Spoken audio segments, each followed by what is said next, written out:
if somebody is sitting down there, the person will just stand up for the cat or for the dog to sit down on it. So I was like, what?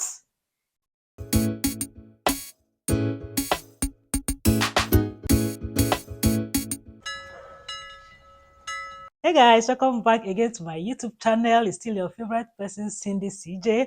And if you're just seeing this beautiful face for the first time, you're welcome. Consider subscribing to this channel, okay? And once you're subscribed, do not forget to turn on the bell icon so that you'll be notified whenever I upload a new video, all right? So you guys, in today's video, I'll be talking about things that shocked me living in the UK. Yeah, I'm a Nigerian YouTuber based in the UK. Yeah, so there are certain things I discovered or I saw living in the UK that I'm like, whoa, whoa. I know that this video is long overdue. Some of them are no longer a shock to me now. Yeah, been in this country now for 8 months, if I'm right. Yeah, 8 months. So they're no longer shockers to me. And before I moved here, before I relocated to the UK, I visited UK, and some of these things are not shockers to me. But then let's dive right into the video, okay? So I could call some of these things culture shocks or just random things that shocked me living in the UK. All right. Yeah. So the first one, in no particular order, I'll just be saying it. Yeah. So the first one is their driving pattern and their road pattern. Yeah, so they drive on the wrong side. Like back then in Nigeria, we drive left wheel drive, yeah. But here in the UK, it is right wheel drive. Their road is also on the wrong side, like their thing is just the opposite.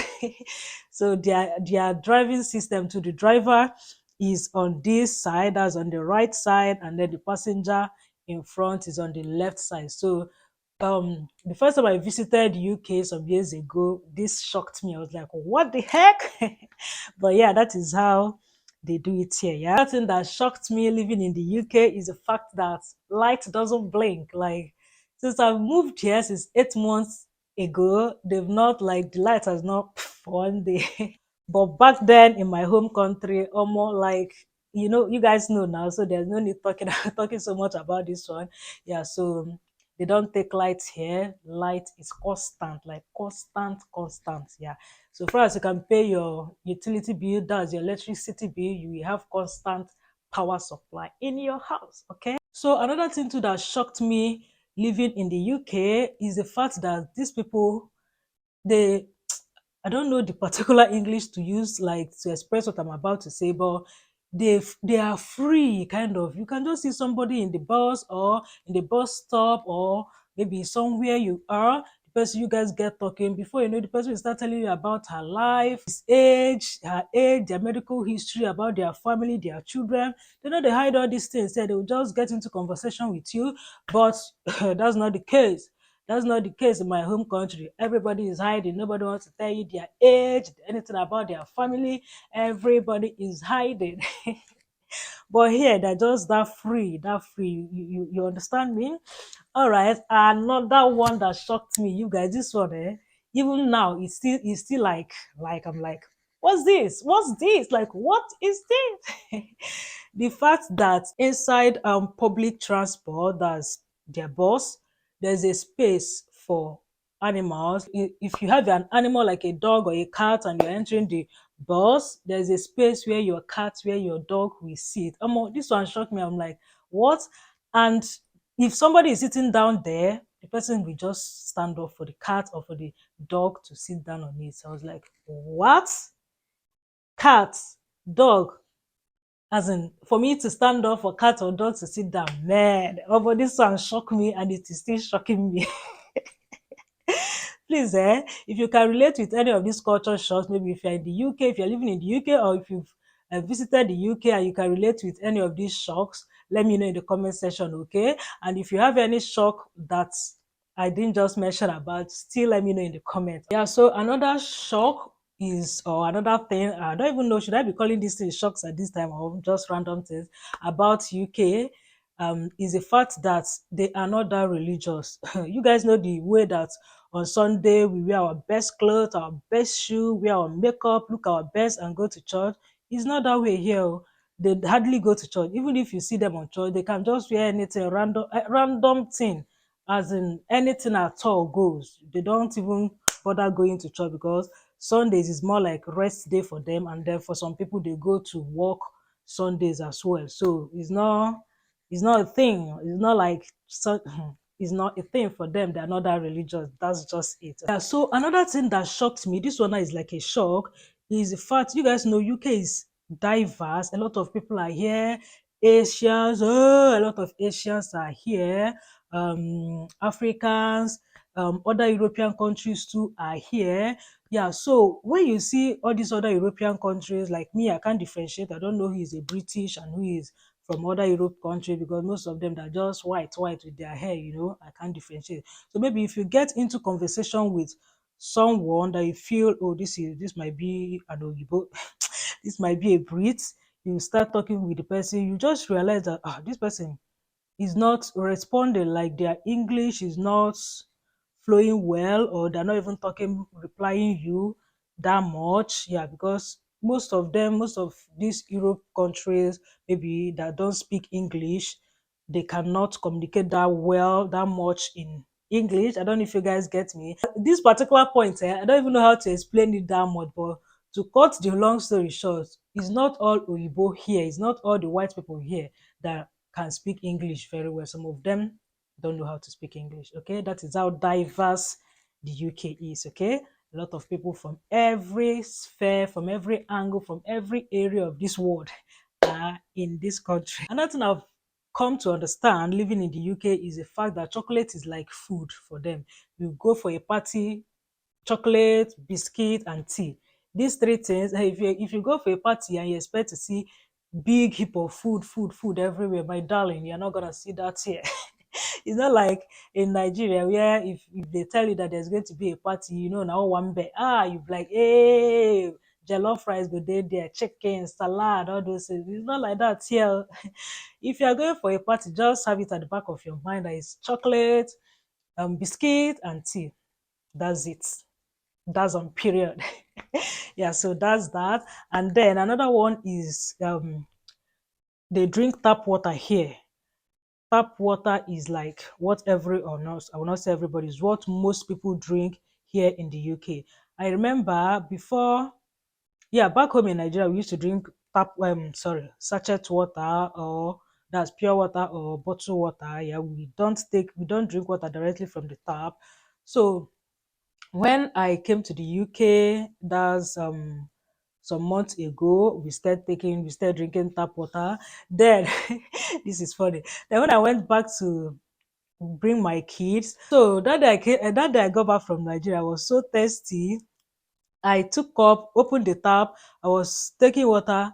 That was how my mom-in-law, she was like, now what am I doing? That do I want to drink the water directly from the tap? I was like, oh, I forgot that, this is what we take in the UK. I was like, I forgot. I totally forgot. So yeah, here in the UK, it is tap water that most people drink. So another shock, this one now is a shock, is there are a lot of old houses in the UK. Like houses, I've seen houses that, like, how do I explain it? There's a friend of mine that said that her mom was born in that house. Even her grandmom lived in that house. Her mom is around 80-ish. She was born there, and her grandmom lived there. As in, from the look of things, that house is over 100 years or close to 100 years, and it is still standing strong. As in, standing strong. There are a lot of old houses here, but there is a church I passed. I think that church was built in 18 something. I was like, are you kidding me? And it's still looking lit. Like, I don't know the bricks, the whatever, the materials they use in building their houses, but their houses here, they stand the test of time. Like, okay, so another one here is the faucet in bathrooms has one for cold and one for hot. So there's nothing like mixing, like putting it in between warm. In fact, most of the ones I've seen, even the one in my house, there is one, you turn this one for hot, you turn this one for cold. That is how most of their bathroom and kitchen faucets, maybe it's faucet that is called. That is how it functions. Yeah, so another one is that they eat a lot of pre-cooked food, a lot of pre-cooked foods, packet food, canned food, all these pre-cooked. Hardly you see homemade food. Most of their food are pre-cooked food, fast food. I don't know, but you just see someone, the person will just open up a tin of food, a can of food, a pack of food, and start eating. Like that is like their normal everyday food.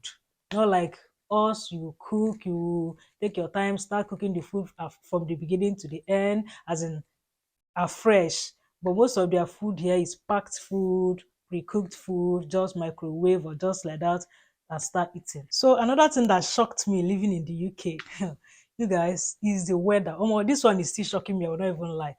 From 4:30 a.m. in the morning, everywhere gets so bright. It gets as bright as if it's 12 noon in the afternoon. From 4:30, it gets bright up until 9:30, everywhere is still bright. To 10, everywhere is still bright.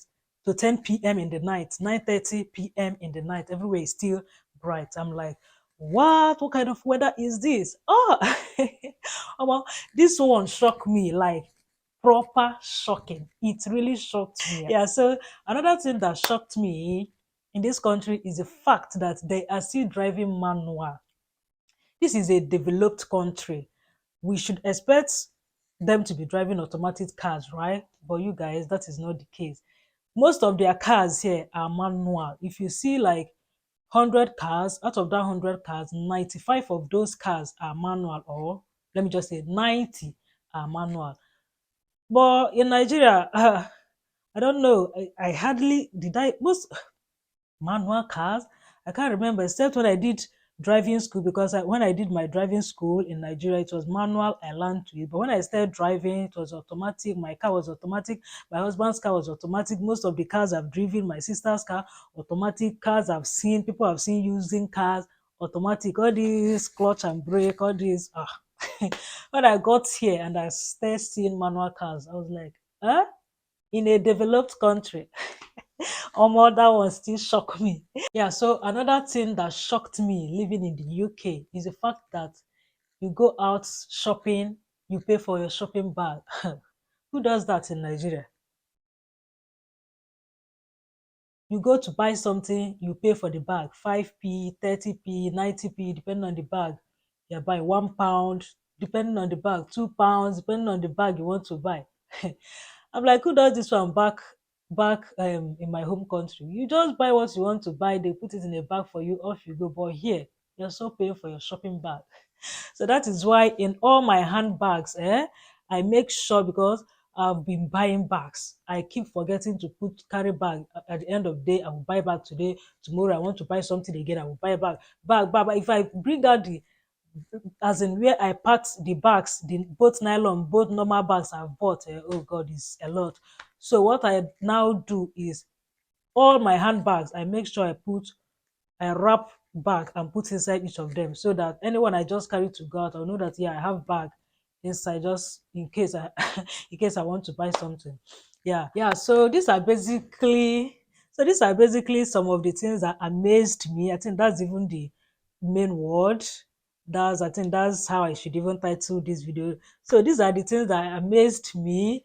I'm living in the UK. Yeah. So another one too, if I should add some more, if they don't use titles here, they call you by your name. Even my lecturers in my school, we don't call them Dr. This, Dr. That, Professor This. We just call them by their name, and they don't have problem with it. They don't call people um with titles, doesn't they call you by your name, and they're fine with that. So yeah, that is it, guys. These are the things that amazed me living in the UK. Okay, so if you can relate with some of these, let me know in the comment section the one you can relate with. And then if you have other culture shocks or things that amazed you living in the UK, if you're living in the UK, let me know as well in the comment section. All right. Okay, guys, so this is the end of this video. Don't forget to give it a huge thumbs up and share. All right. Thank you so much for watching. You guys have been so supportive. You guys have been supporting this channel. Thank you so much for watching, guys. See you guys in my next one. For now, bye.